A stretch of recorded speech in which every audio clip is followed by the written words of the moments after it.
I caught the person stealing my packages for months. It wasn't who I expected. I live in a small apartment complex, only about 16 units, the kind of place where everyone kind of knows everyone else by face, if not by name. About 8 months ago, I started noticing packages going missing from the little mail area near the entrance. Not every single time, but often enough to be annoying. A phone case here, a pair of shoes there. Then it got worse. A birthday gift from my sister disappeared completely. And after that, I decided enough was enough. There was one guy in the building, an older man named Walter, who lived on the ground floor and basically appointed himself the unofficial safety captain of the whole complex. He was the one who started a group chat warning everyone about porch pirates in the area. He was the one who suggested we all get better lighting installed near the entrance. He was the one who kept posting articles in the group chat about package theft in nearby neighborhoods, warning everyone to be extra careful, to bring packages in immediately, to never leave anything sitting out even for 10 minutes.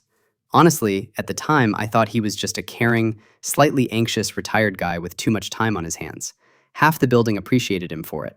After my sister's gift disappeared, I decided to buy a small, hidden camera, one of those cheap ones that looks like a smoke detector, and set it up pointed directly at the mail area, tucked up near the ceiling where nobody would think to look. I didn't tell anyone in the building I was doing this. I just quietly waited. For almost 3 weeks, nothing happened. No packages went missing, which honestly made me start doubting myself a little, wondering if I'd just imagined a pattern that wasn't really there. Then, on a Tuesday afternoon, I got a delivery notification for a package I was expecting. A set of headphones I'd been waiting on for a week. I deliberately didn't rush down to grab it right away.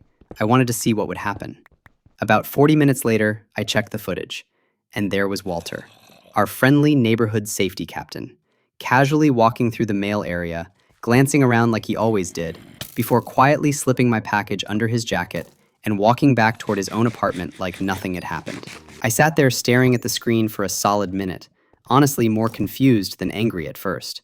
This was the same guy who'd been warning all of us about porch pirates for months, the same guy who'd practically built his whole personality in that group chat around protecting everyone from exactly this.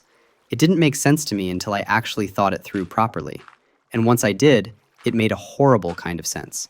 Walter wasn't warning everyone because he was worried about outside thieves.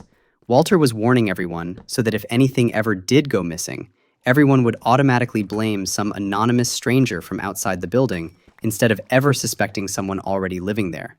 Especially not the sweet older man who seemed to care so much about keeping everyone safe. He'd built himself the perfect cover, completely by accident or completely on purpose. I honestly still don't know which. I didn't confront him directly. Instead, I quietly reported it to our building manager and shared the footage privately, along with the exact date and timestamps. A few days later, building management sent out a notice saying package theft had been identified and resolved internally, without naming anyone specifically. Walter moved out about 3 weeks after that, fairly suddenly, with barely any explanation to the group chat he'd basically built. A few neighbors asked where he'd gone. Nobody ever really got a clear answer. To this day, most people in that building probably still think package theft in our area just randomly stopped on its own. Only a small handful of us actually know why. I never posted the footage publicly, never made a big scene about it, mostly because by the time it was confirmed, I honestly just wanted it handled quietly and wanted my headphones back, which, for the record, I never did get. If there's a lesson in this one, I think it's this.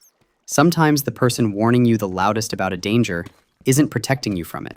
Sometimes they're just making sure nobody ever thinks to look at them.